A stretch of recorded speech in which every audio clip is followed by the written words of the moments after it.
Good day mga kakasa. So nandito po tayo ngayon sa Paradisimo. Ito po yung sample model house. Ito yung Sophia model, single attached. So ito yung standard type niya. Yung floor area niya is 30 square meter. And then yung lot area niya is 72 square meter. Meron po itong 2 bedroom, dining room, living room, toilet and bath.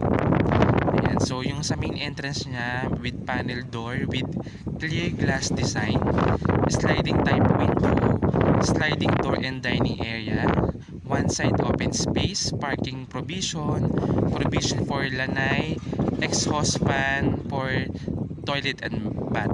So, ito.